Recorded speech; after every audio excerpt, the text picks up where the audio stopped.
Hello, কেমন আছো বলো তোমরা সবাই? আমার নিট বাংলা চ্যানেলে তোমাদের অনেক অনেক ওয়েলকাম। রিনিট 2026 যারা দিয়েছো আর যারা কাউন্সিলিংয়ের জন্য ওয়েট করছো তাদের সবাই জানো যে তোমাদের মাইগ্রেশন সার্টিফিকেট, ক্যারেক্টার সার্টিফিকেট বলে কিছু ডকুমেন্টস চাওয়া হয়। তো কখন চাইবে, কাদের বানাতে হবে, কিভাবে বানাবে, সব কিছু বলে দেবো এই ভিডিওতে। তুমি যদি আমার চ্যানেলে নতুন হচ্ছ, চ্যানেলটা সাবস্ক্রাইব করে দিও। ভিডিওগুলো ভালো লাগলে লাইক কমেন্ট শেয়ার করতে ভুলো না। তোমার নিট জার্নিতে আমি কন্টিনিউয়াস তোমার পাশে থাকবো। আচ্ছা, তো আগে বলবো ক্যারেক্টার সার্টিফিকেটের কথা। কারণ ক্যারেক্টার সার্টিফিকেট এমন একটা সার্টিফিকেট যা প্রত্যেকের লাগবে তোমাদের। তা ফ্রেশারি যদি তুমি হও তাও লাগবে, তুমি যদি ড্রপার্স হও তাও লাগবে। মোটমাট প্রত্যেকের কিন্তু ক্যারেক্টার সার্টিফিকেটটা লাগবে। তাই এটা আগে বলবো, তারপরে বলবো মাইগ্রেশন সার্টিফিকেট।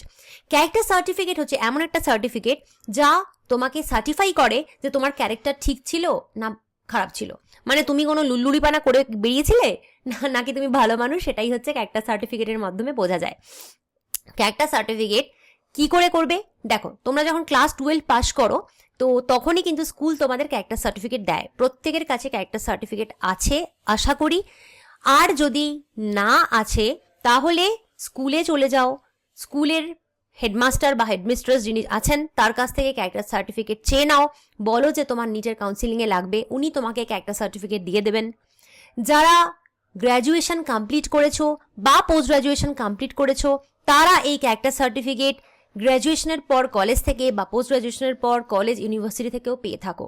তাই শুধুমাত্র স্কুলেরটাই যে দিতে হবে তা নয়, কলেজ বা ইউনিভার্সিটির থেকেও যদি তুমি ক্যারেক্টার সার্টিফিকেট পেয়েছিলে সেটা দিলেও হবে। যে কোনো এক জায়গা থেকে একটা ক্যারেক্টার সার্টিফিকেট তোমার জোগাড় করতে হবে। এবার তুমি স্কুলে প্রিন্সিপালের কাছ থেকে সেটা নিতে বেশি কমফোর্টেবল হবে না, ইউনিভার্সিটি থেকে বানাতে কমফোর্টেবল হবে না, স্কুলে গিয়ে কমফোর্টেবল হবে, সেটা তুমিই জানো। মোটমাট সব জায়গা থেকে ক্যারেক্টার সার্টিফিকেট পাওয়া যায়। আর এটা তোমার কাছে থাকাও উচিত, আশা করি আছে, না থাকলে বানিয়ে নিও।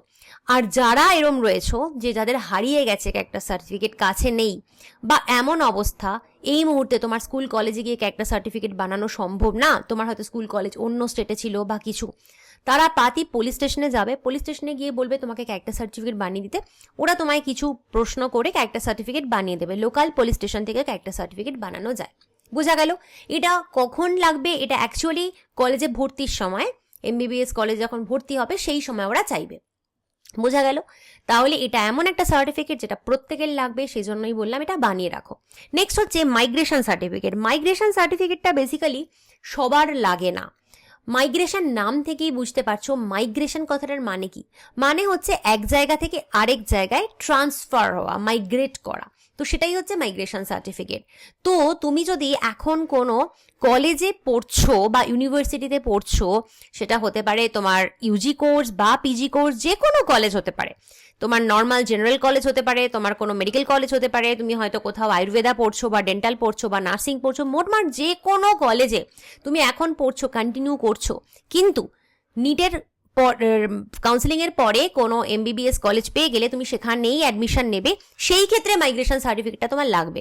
মানে আপাতত যে জায়গায় পড়ছো সেখান থেকে মাইগ্রেট করে বা উড়ে গিয়ে তোমার অন্য জায়গায় অ্যাডমিশন নিতে হচ্ছে, তো সেটাই হচ্ছে মাইগ্রেশন সার্টিফিকেট। তো দেখো, যারা ফ্রেশার রয়েছো, মানে এই বছর যারা ক্লাস 12 দিয়েছো, তাদের তো মাইগ্রেশন সার্টিফিকেট কোনোভাবেই লাগছে না। যারা ড্রপার রয়েছো তাদেরও সবার লাগবে না। তুমি যদি কোনো কলেজে ভর্তিই হওনি কোনোদিন, বা ভর্তি হয়ে ক্লাস করোনি, ছেড়ে দিয়েছো আর যাওনি, পরীক্ষা দাওনি, তাদেরও কিন্তু মাইগ্রেশন সার্টিফিকেট লাগবে না। সেক্ষেত্রে গ্যাপ সার্টিফিকেট লাগবে। বা ধরো তুমি অনেক দিন আগে কলেজ পাস করে গেছো বা ইউনিভার্সিটি পাস করে গেছো, এখন জব করছো বা পরীক্ষার প্রিপারেশন নিচ্ছ, তাদেরও লাগবে না। মাইগ্রেশন এক এবং একমাত্র তাদের লাগবে যারা কন্টিনিউ করছো, অ্যাক্টিভলি কলেজ কন্টিনিউ করছো, যাচ্ছ, পরীক্ষা দিচ্ছ, সেমিস্টার দিচ্ছ, কলেজের সাথে যুক্ত, তাদেরকে মাইগ্রেশন সার্টিফিকেট জোগাড় করতে হবে সেই কলেজ ছেড়ে এমবিবিএস কলেজ বা বিডিএস কলেজে ভর্তির জন্য, নতুন করে অ্যাডমিশন নেওয়ার জন্য। তো এই মাইগ্রেশন সার্টিফিকেট কিভাবে পাবে? কলেজে যাও, কলেজের প্রিন্সিপালের সাথে কথা বলো। মাইগ্রেশন সার্টিফিকেট ইউনিভার্সিটি থেকে করাতে হয়। এবার কলেজের প্রিন্সিপাল তোমায় বলে দেবেন কিভাবে করতে হবে। ইউনিভার্সিটি, তুমি যে ইউনিভার্সিটির আন্ডারে তোমার কলেজ, সেই ইউনিভার্সিটি তোমাকে মাইগ্রেশন সার্টিফিকেট বানিয়ে দেবে। তো এটা একমাত্র তুমি কলেজে বা ইউনিভার্সিটিতে গিয়ে কথা বললে পরেই পাবে। ঠিক আছে? এটাও লাগবে হচ্ছে এখন কলেজে অ্যাডমিশনের সময়, মানে যখন তুমি এমবিবিএস কলেজ বা বিডিএস কলেজ বা ধরো আয়ুর্বেদা যে কোনো কলেজে ধরো তুমি এখন অ্যাডমিশন নেবে, সেই সময় অ্যাডমিশনের সময় কিন্তু এই মাইগ্রেশন সার্টিফিকেটটা ম্যান্ডেটারি তোমাকে দিতেই হবে যদি তুমি কোনো কলেজে পড়ছো। তো আশা করি বোঝাতে পারলাম তোমাকে এটা।